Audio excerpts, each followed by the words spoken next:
Greetings, everyone. I'm Steve Kramer with the Charter for Compassion. Welcome to our Rectangles of Love, as Brother Jamal Rahman loves to say. Today is day 11 of our 14-day series, or day 12, sorry, of our 14-day series of sessions for World Interfaith Harmony Week. Our theme this year is Living Wisdom, Meditations and Practices for a Compassionate Life. We believe that through the unity of all faith traditions, we can achieve peace, harmony, and compassion.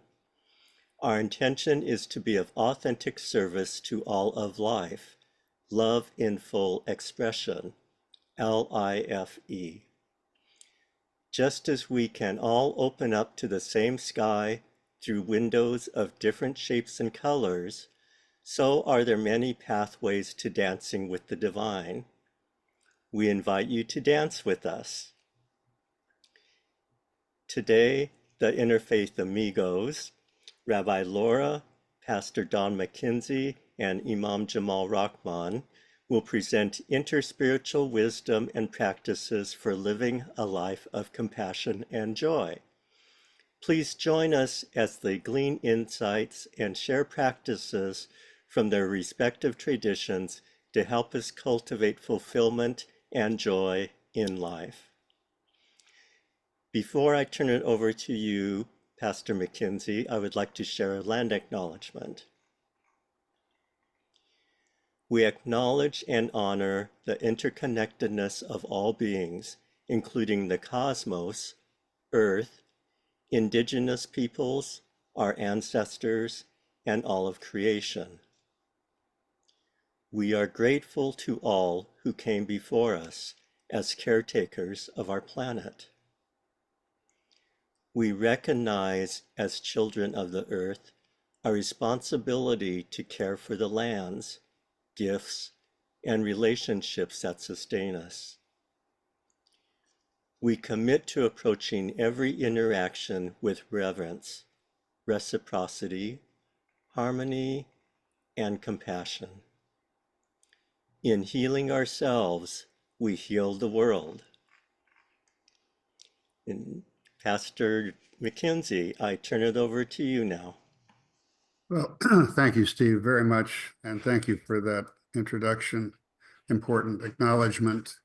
And good morning, everybody from Minneapolis, where the temperature right now is 0. Eat your heart out. Compassion. What more can be said about compassion? It's just such an important topic. And I can't think of a time in my life when it's been more needed than right now. But the question is, how do we get there? I think for me, compassion is the inner recognition of that interconnectedness that Steve has already mentioned, that we're all part of the same thing. But we don't live like that, as you know. We live as individuals, especially in the United States. And we don't have an awareness, or at least we don't have much of an awareness of our interconnectedness, although many of us are trying to develop that. But the problem is that we live at that level of ordinariness, where our egos have a lot of power.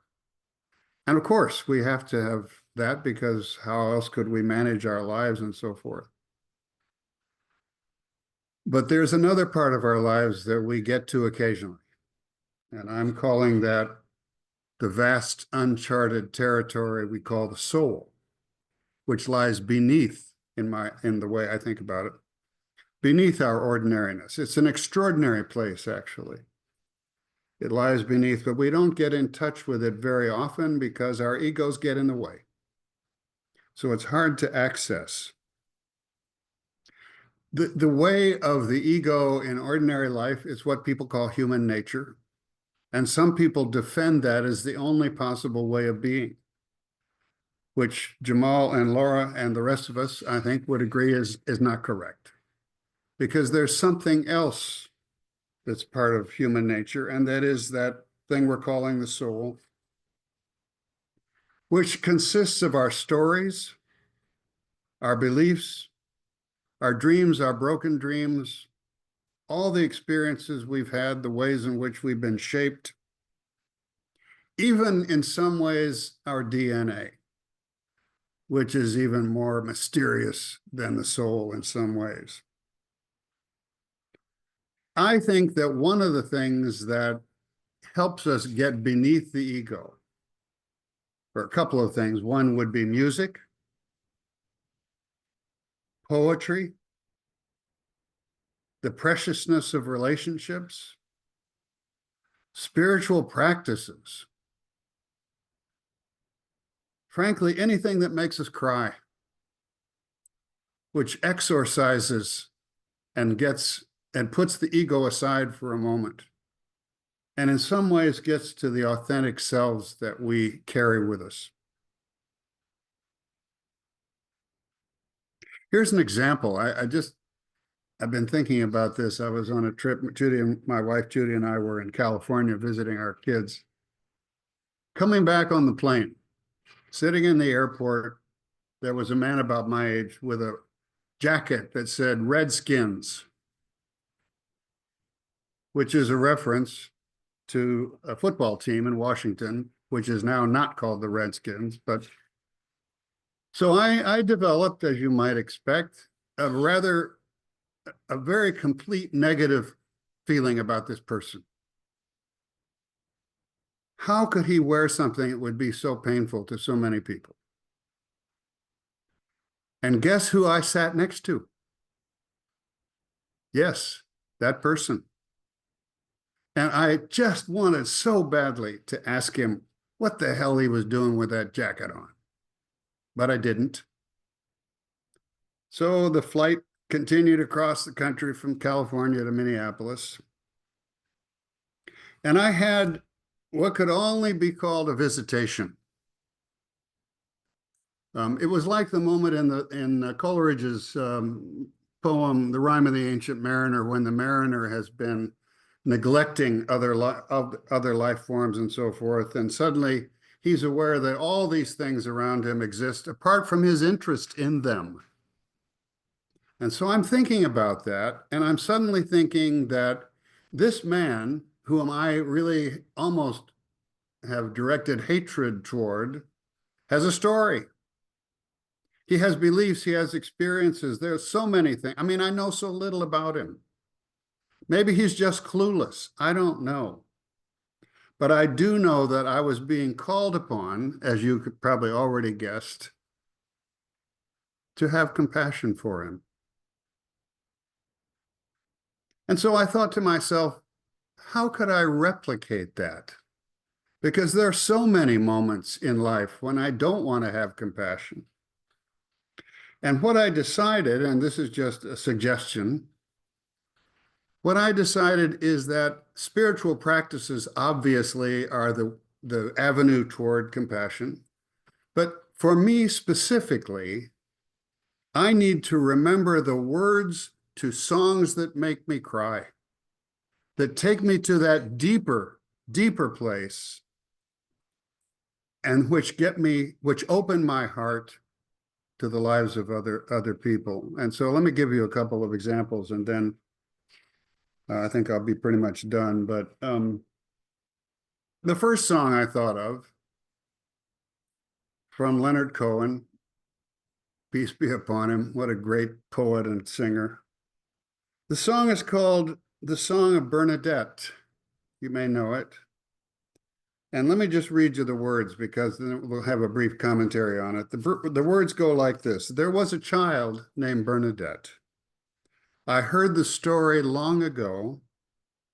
She saw the Queen of Heaven once and kept the vision in her soul. No one believed what she had seen. No one believed what she had heard. But there were sorrows to be heard and mercy in this world. So many hearts I find broke like yours and mine, torn by what we've done and can't undo, I just want to hold you. Come on, let me hold you, like Bernadette would do. We've been around, we fall, we fly, we mostly fall, we mostly run. And every now and then we try to mend the damage that we've done. Tonight, I just can't rest. I've got this joy inside my breast to think that I did not forget that child, that song of Bernadette. So many hearts I find broke like yours and mine, torn by what we've done and can't undo. I just want to hold you. Won't you let me hold you like Bernadette would do? I just want to hold you. Come on, let me hold you like Bernadette would do. For me, the song opens a space below the ego, opens my heart to recognize that we all have a brokenness, hopes, dreams, and the definite need for compassion, the need to show compassion, and so forth. And it's just something that I've decided I need to memorize these words so that when I come up against a moment when I need to show compassion, I can repeat them to myself and get into that place where my heart is open or more open than it would be, and maybe show compassion. There are other, obviously, many examples. I mean, it's not just popular music. There's a great hymn in the Christian tradition called Awake, Awake, for night is flying. Watchers on the heights are crying, Rejoice, Jerusalem. Now, night is flying. In other words, there is light at the end of the tunnel. It's hopeful. It points to something hopeful.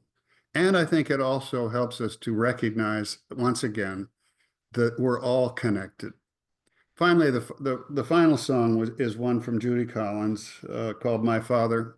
I'll just give you a couple lines. She starts, my father always promised us that we would live in France.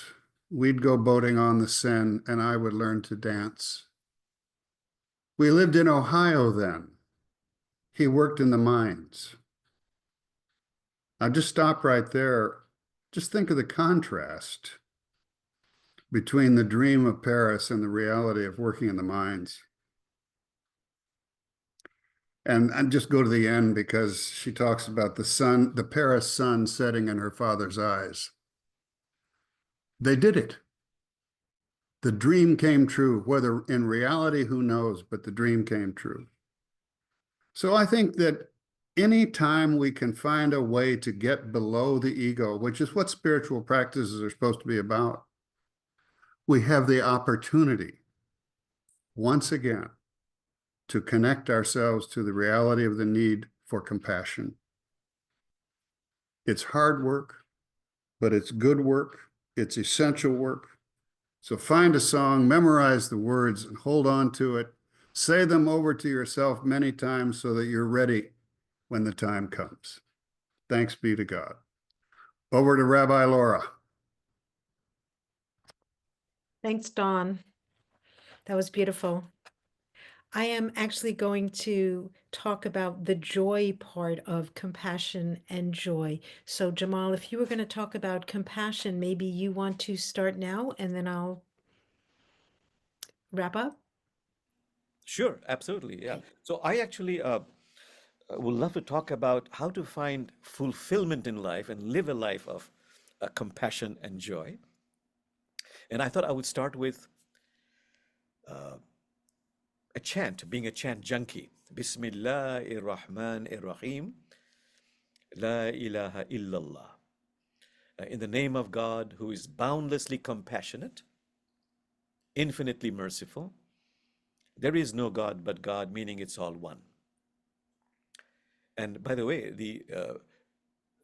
those words, Bismillahir Rahmanir Rahim, is the invocation which opens virtually almost all of the 114 chapters of the Quran. Bismillahir Rahmanir Rahim. Bismillahir Rahmanir Rahim. La ilaha illallah. La ilaha illallah.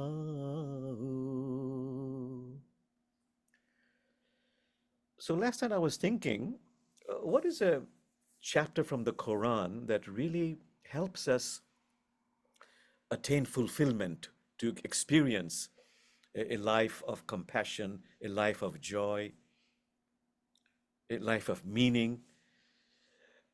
And there's one chapter called Al-Asri. It's about time, and you'll be happy to know it's a short chapter. The words in Arabic are Al-Asri, Innal insana lafi khusri, illa allazina amanu wa amilu salihati, wa tawassa bil haqqi wa tawassa bis sabra.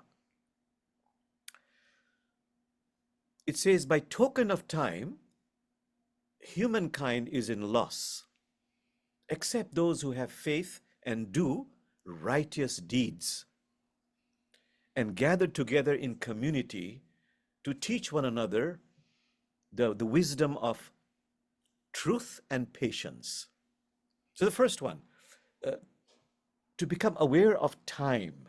And of course, some of you have heard this story many times about that fictional Mullah Nasruddin, who is in London Museum, and this famous professor who is the guide who says this is 5,000 years old. The mullah says, excuse me, it's 5,004 years old. The guide is annoyed but doesn't say anything. Goes on to another one. This is about 10,000 years old. Excuse me, this is 10,004 years old. Now the guide is quite annoyed. He says, sir, you have a turban, you have a beard. This tells me you come from the mysterious East, but how can you be so laser precise about those dates? Simple, says the mullah. I was here 4 years ago. At that time, you mentioned those dates. Meaning, it's later than you think. Time is fleeting. Time is precious. Brother Jamal, if you want to live a life of fulfillment, compassion, joy, don't procrastinate. Say what needs to be said. Please forgive me. I love you. Start the process now. Don't wait. Because it's later than you think. There's a wonderful saying, the time is now, the place is here. So, can I become aware of the preciousness of time? Al-Asri, Asri is about time. Innal insana lafi khusri illa allazina amanu. Can I have faith? Can I have faith?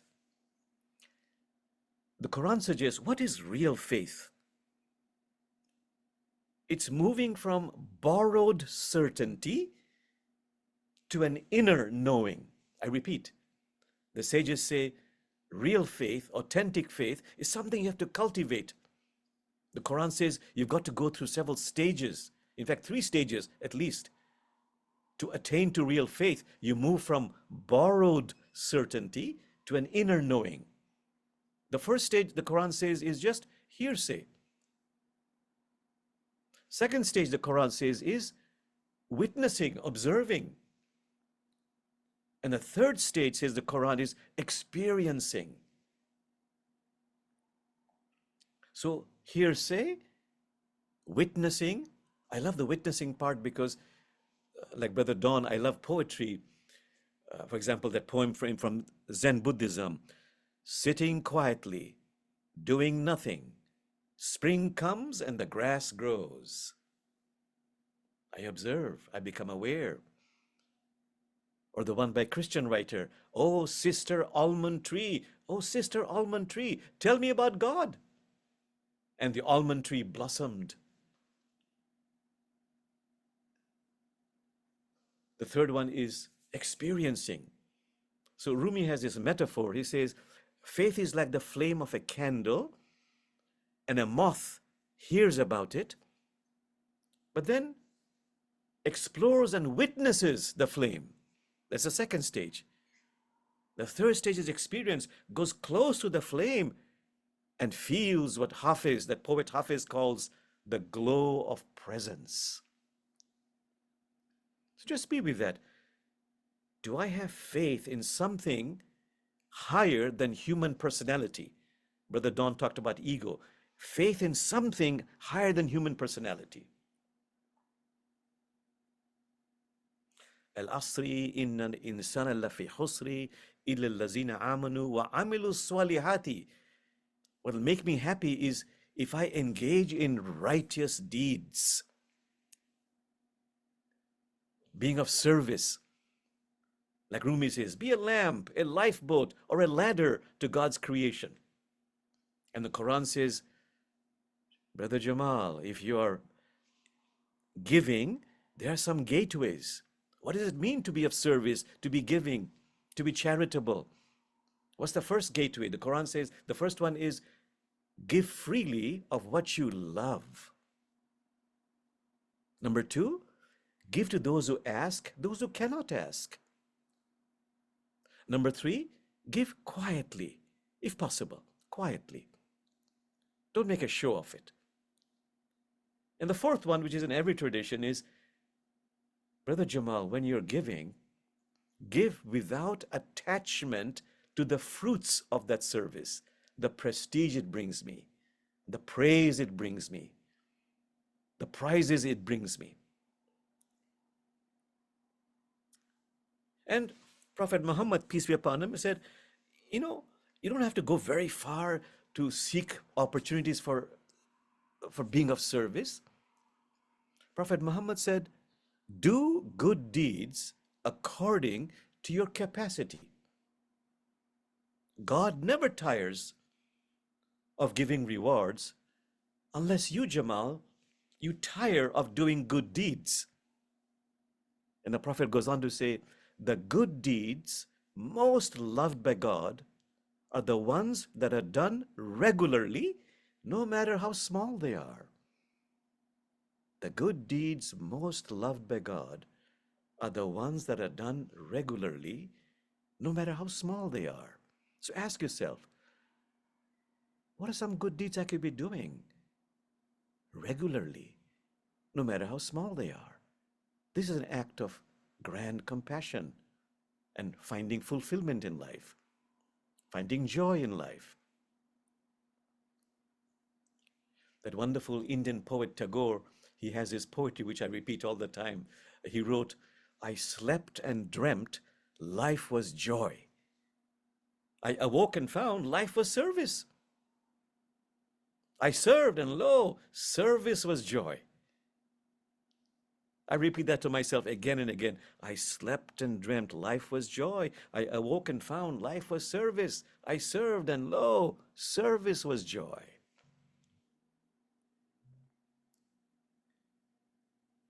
Okay, the next line in that chapter of the Quran, Tawassaw bil haqqi wa tawassaw bis sabr.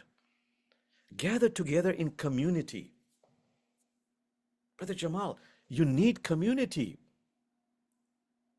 You know, all these studies, the Harvard study, 85 years old by now, Brigham Young University study, which I love to look into, it says, or it examines, what are the factors that contribute to happiness and longevity of life? And both studies agree the number one was having relationships. Doesn't have to be perfect, but reliable. Community. In the Brigham Young University study, the number two factor for happiness and longevity was the way you deal with people you meet casually. A relationship with someone, you meet the clerk in the store, the teller in the bank, the mail person. That creates a vibration that impacts my happiness and longevity. That was number two in the Brigham Young University study. I love the words of Rumi, who says, a wall standing alone is useless. Add to it other walls, it can support a roof, even a granary. He goes on to say, only when ink joins with a pen can the blank paper say something. But I want to add something very important here. The Islamic sages say, this is in every tradition, that every relationship outside of myself is a reflection of the relationship I have with myself. So a wonderful practice is to create a relationship with my own soul, with my heart. So a beautiful practice is to focus on the heart and tell the heart, I love you, or you are loved, again and again and again. If you feel uncomfortable, I love to use that saying of the Prophet Muhammad, who says God spoke to him in a dream. God said, I cannot be contained in the space of the earth. I cannot be contained in the space of the heavens, but I can be contained in the space of the pure, loving heart of my devotee. So focus on the heart and tell the heart, I love you, or you are loved. And you'll find every relationship outside of myself is a function of the relationship I have with myself.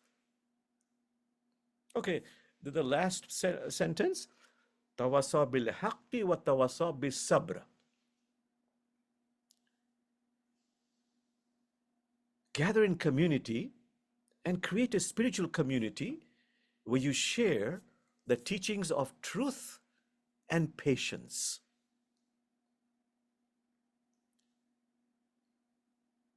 I love the words of the Zen master who says, there is no need to seek the truth. Simply become aware or become aware of your biases and prejudices. No need to seek the truth. Simply stop cherishing opinions and judgments. Stop cherishing opinions and judgments. I love the story of Mahatma Gandhi in his lowest point of his life, when he was a total failure. What uplifted him, transformed him, empowered him, was one sentence he read from the Hindu scriptures, truth is God. So ask yourself, the Sufi masters say, Brother Jamal, do you speak and live the truth? Is it truth, or is it truth of convenience? Last one, patience. You know, the great contemporary masters say, do you know patience equals nonviolence? You want to know what nonviolence is? Patience is nonviolence. The Quran says especially patience in times of adversity. When Rumi read this verse from the Quran about practice patience, particularly in times of adversity, Rumi, who didn't write but would break into a trance, he wrote this poetry. The patience shown by the rose to the thorn is what keeps it fragrant. The patience shown by the moon to the dark night is what keeps it radiant. So can I learn to be patient? I always end my sermons or my talks with that wonderful saying by the Prophet Muhammad, who said, Jamal, Brother Jamal, when you arrived here from the invisible world, everybody around you was laughing and smiling, but you were crying and weeping. Live such a life of compassion, of joy, of service, that when you depart, everybody around you is crying and weeping, but you are laughing and smiling. I wish this for myself and for you. Amen. Over to you, Rabbi Laura. Amen. Thank you both so much. Don, you talked about opening the heart, and Jamal, you gave us an entire life program for doing so. And both of you talked about getting below the ego and connecting with something larger than yourself. I want to share a very simple daily practice from Jewish tradition for starting this process. And it is a gratitude practice. It helps you develop patience. It helps you develop compassion. It helps you learn to take nothing for granted and also take joy in what is. Let's sing a little bit. and then I'll introduce the practice. We'll do it briefly and we'll sing again. And I believe I can share my slide that has the words.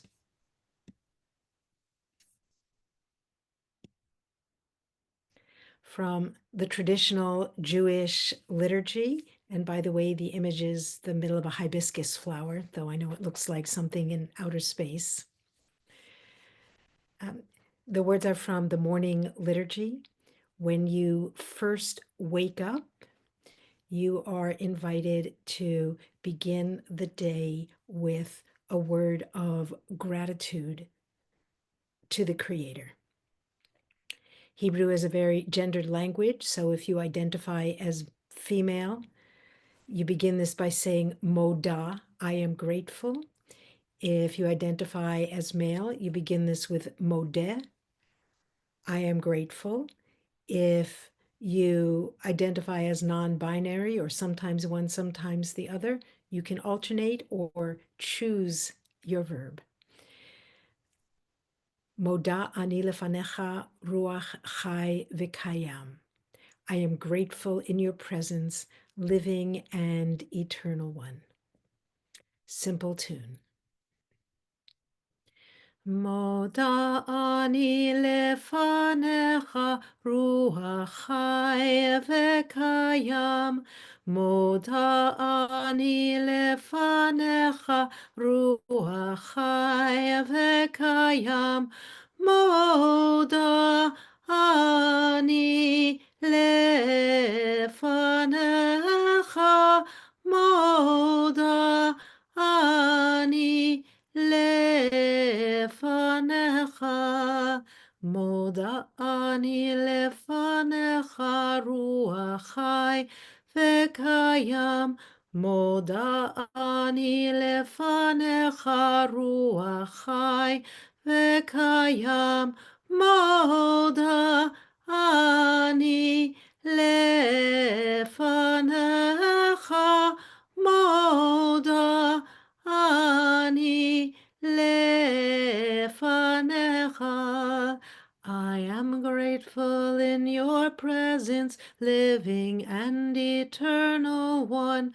I am grateful in your presence, living and eternal one. I am grateful in your presence, living and eternal one. I am grateful in your presence, living and eternal one. And it does use God language, which is traditional in Jewish thought and conversation. And it can also be reframed in your mind for whatever language or imagery or concepts you use for a creator, a spirit, a life-giving source. So let me tell you a little bit about this particular gratitude practice. And to explain how it works spiritually or psychologically, I do borrow something I learned from Benedictine teachers, which is the idea that gratitude establishes our relationship with the divine. It establishes our relationship with something larger than ourselves, sometimes with a community. And this practice is designed to do that from the very moment that we wake up. The practice was first published about 800 years ago. It was designed to be something that you do at home in the morning, the moment you wake up. But as publishing goes, it ended up getting published in prayer books, and then people read it when they got to synagogue. And the words are recited in synagogue, but you will see that the practice is designed to be done at home. When you first wake up and you open your eyes, you say those words we sang, I am grateful. And then, for each little thing that is involved in waking up, each little action involved in waking up and getting out of bed, you say a specific prayer of gratitude, perhaps out loud, perhaps in your own heart.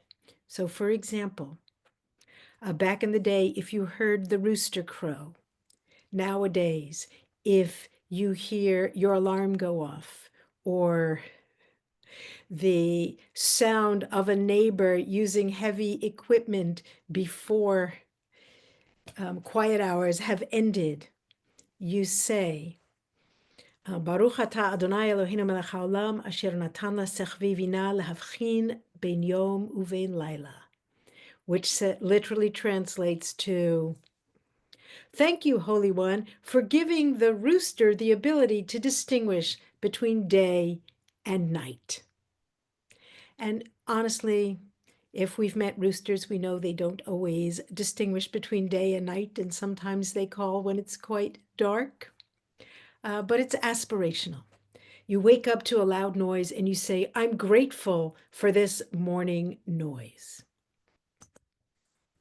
When you kick off the covers, you say, thank you, Holy One, for releasing the bound. When you open your eyes, you say, thank you, Holy One, for giving sight to the blind, or thank you, Holy One, for restoring my sight. When you sit up straight, you say, thank you, Holy One, for straightening those who are bent. When you finally get your feet out of the bed and begin to move off of your bed, you say, thank you, Holy One, who makes my steps firm. When you make it to the washroom and you put some water on your face to help you wake up, you say, thank you, Holy One, who stretches forth the earth over the waters. The traditional liturgy, by the way, is all drawn from imagery from the biblical prophets and the biblical Psalms. But there's more. You don't stop when you've washed your face.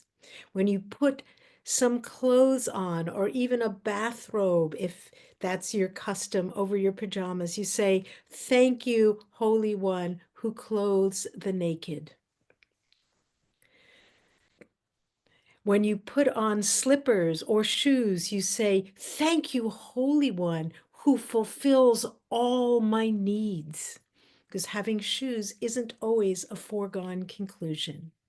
You put on your belt, thank you, Holy One, who girds us with strength. You put on your hat, if you're me, thank you, Holy One, who crowns me with glory. And with each and every tiny step, you recognize that no small gift in your life is really small. There is something very cosmic and amazing about the fact that you woke up to another day of life, that you might be able to get out of bed this day, that a whole cosmos and industry is involved in getting that water to you so that you can wash your face, that a whole natural bounty and hopefully wise use of it is involved in getting you that bathrobe or those shoes. With every small act, you say, wow, look at how much is in my life, and I have barely gotten out of bed today. And the traditional words give us a program for noticing each specific thing that the person who first published this practice thought was important. But we can each do it in our own words as we notice what is important to us in those first few minutes of starting each day. So let's take just a few moments to do something like that. And if it helps you to get in a prayerful mode, to close your eyes and take a couple of deep breath in and slow breath out at your own pace, let's do that for just a moment.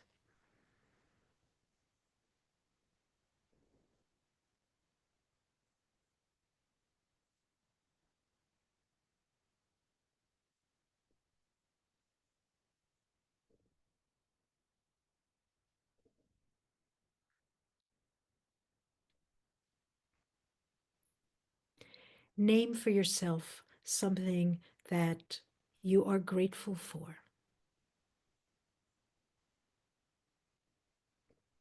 And then say to yourself, thank you, Holy One, Universe, Spirit. Thank you for this particular thing.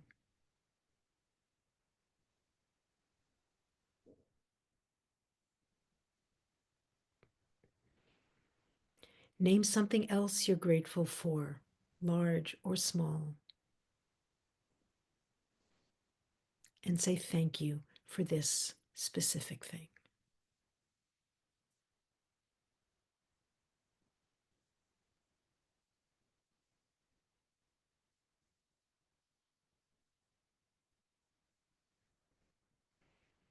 And then one more.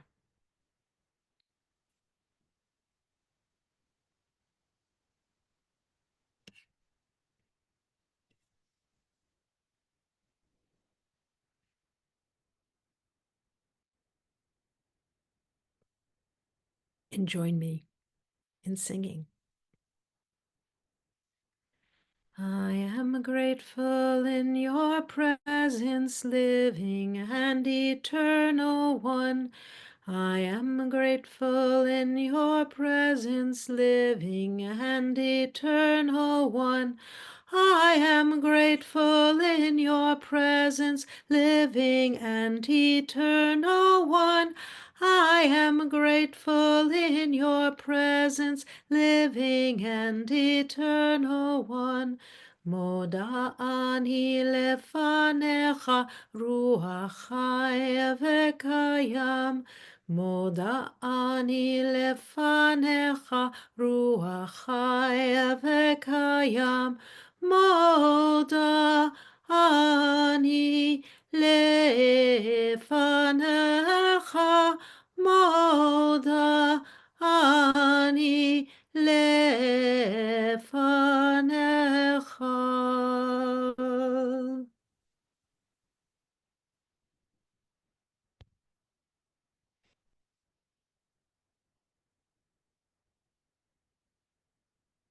Thank you.